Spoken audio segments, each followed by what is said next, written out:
نئی صبح کی آڈیو کالم سروس میں خوش آمدید۔ روزنامہ جنگ سے کالم پیش ہے بڑھتی غربت اور ٹرمپ کی دیوانگی۔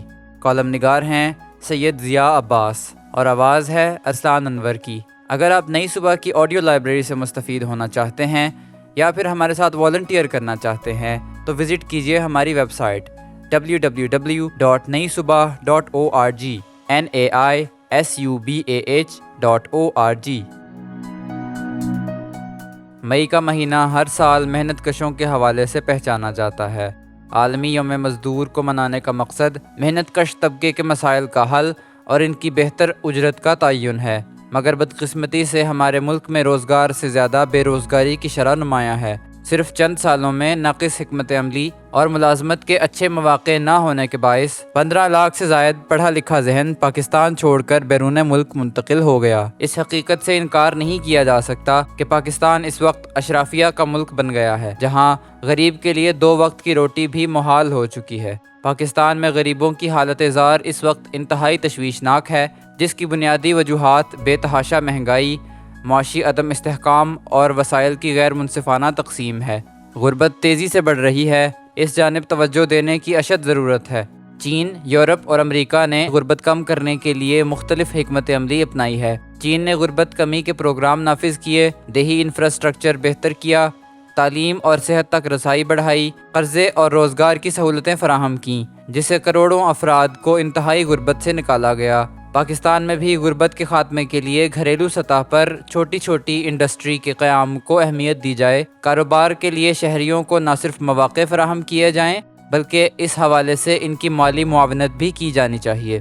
پالیسی ساز معاشی اداروں نے برسوں میں بھی وہ حکمت عملی اختیار نہیں کی جس کی ضرورت تھی۔ عوام پریشان ہیں، خودکشی کے واقعات میں اضافہ ہو رہا ہے، مہنگائی عروج پر ہے، بے روزگاری بڑھ رہی ہے، غیر ملکی سرمایہ کاری بھی محدود ہے۔ غریبوں کے حقوق کا تحفظ کیے بغیر ملک کی ترقی ممکن نہیں ہے۔ اگر بانی پاکستان قائد اعظم محمد علی جناح کے معاشی ترقی کے بتائے ہوئے اصولوں پر عمل کیا جاتا تو پاکستان اقتصادی ترقی کی شاہراہ پر گامزن ہو سکتا تھا۔ قائد اعظم پاکستان میں ایک منصفانہ اقتصادی اور معاشی نظام کے خواہشمند تھے جو مساوات، سماجی انصاف اور اسلام کے فلاحی نظریے پر مبنی تھا۔ قائد اعظم کے اقوال اور افکار کو بھلانے کا نتیجہ ہم بھگت رہے ہیں۔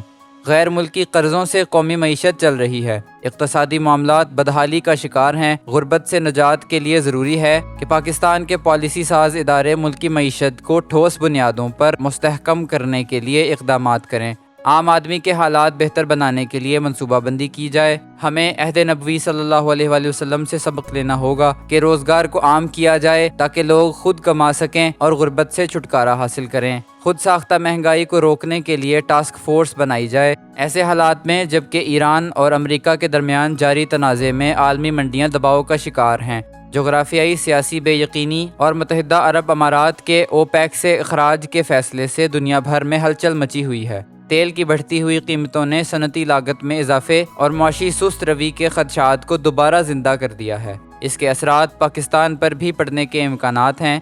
یہ کہنا درست ہوگا کہ امریکہ اور ایران کا تنازع ایک ایسا عالمی چیلنج بن چکا ہے جس کے اثرات ہر فرد، ہر معاشرے اور ہر ریاست پر پڑ رہے ہیں۔ اگر اس بحران کو بروقت اور دانشمندانہ طریقے سے حل نہ کیا گیا تو یہ نہ صرف عالمی معیشت کو تباہ کر سکتا ہے بلکہ عالمی امن کو بھی شدید خطرات لاحق ہو سکتے ہیں۔ دنیا کو اس وقت جذباتی فیصلوں کی بجائے سنجیدہ، متوازن اور دور اندیش قیادت کی ضرورت ہے، جو طاقت کی بجائے عقل و دانش کو ترجیح دے اور انسانیت کے وسیع تر مفاد میں فیصلے کرے۔ اسرائیل نے امریکی طیارہ ساز کمپنیوں سے جدید F-35 اور 15 AIF طیاروں کے 2 نئے اسکواڈرن خریدنے کے منصوبے کی حتمی منظوری دی، جس کا مقصد مشرق وسطیٰ میں اسرائیلی جارحیت اور دہشت گردی کے اہداف کو مزید مضبوط بنانا ہے۔ امریکی صدر ڈونلڈ ٹرمپ کی جانب سے ایران پر دوبارہ حملے کے امکانات کی دھمکی اس بات کا اشارہ ہے کہ حالات مزید خراب ہو سکتے ہیں۔ ایران کے خلاف جنگ میں خاطر خواہ کامیابی نہ حاصل کرنے پر امریکی صدر ڈونلڈ ٹرمپ کو اپنے ملک میں بھی شدید مخالفت کا سامنا ہے،